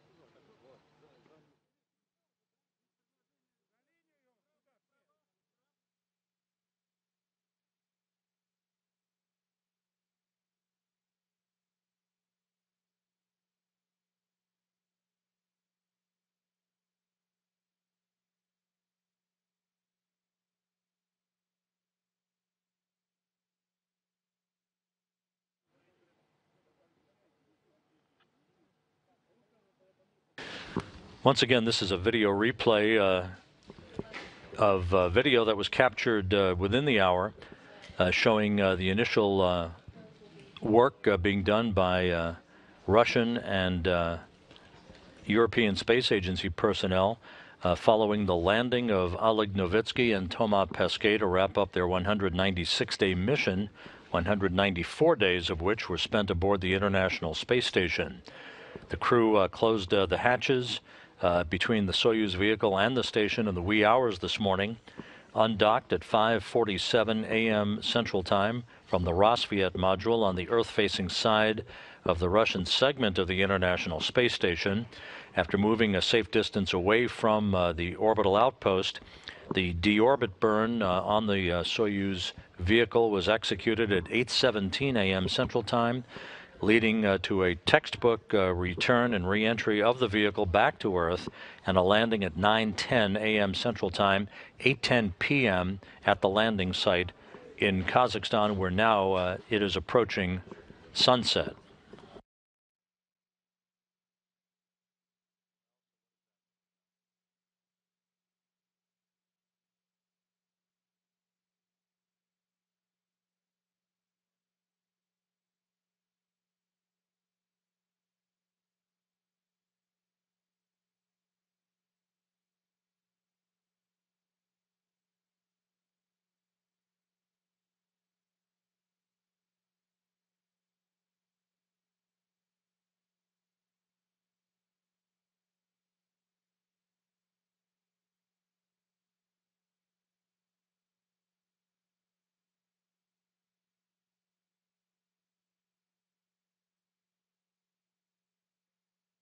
Back here in Mission Control, just a quick update. The crew left aboard the International Space Station, now Expedition 52. Commander Fyodor Yurchikhin and NASA flight engineers Peggy Whitson and Jack Fisher are about to call it a day after an extended day of support of their crewmates Novitskiy and Pesquet in getting them ready for their departure from the station and their landing, which occurred less than an hour ago in Kazakhstan successfully.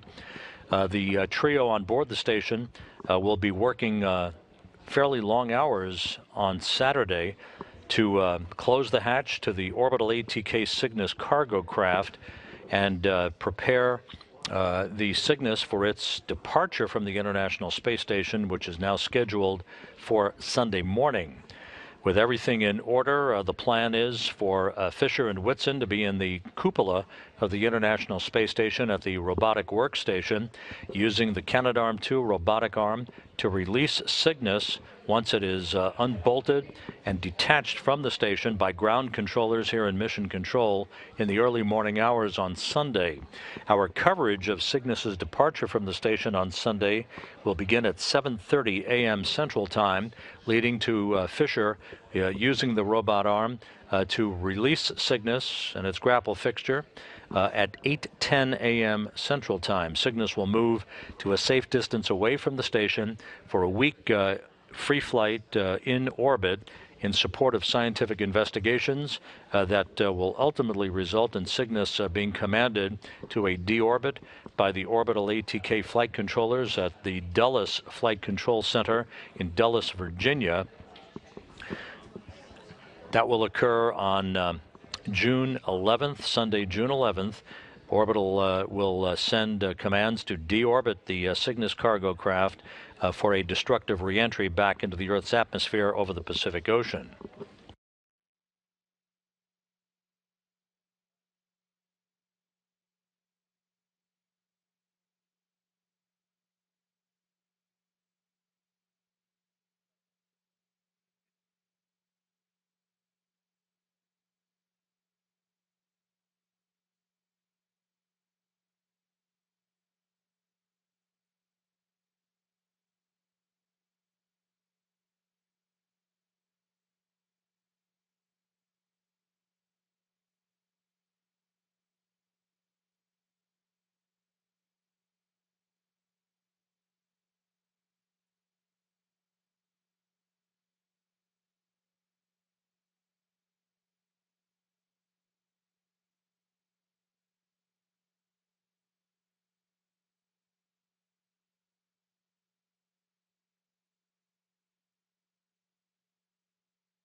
This is Mission Control Houston. We're told that is the end of our video replay from the landing site in Kazakhstan. Just to recap, Expedition 51 crew members Oleg Novitskiy of Roscosmos and Thomas Pesquet of the European Space Agency are safely back on Earth, having rode inside the Soyuz MS-03 spacecraft from the International Space Station for an on-target, on-time landing at 9:10 a.m. Central Time, not quite an hour ago, 8:10 p.m. at the landing site in Kazakhstan. They were quickly extracted from their Soyuz descent module.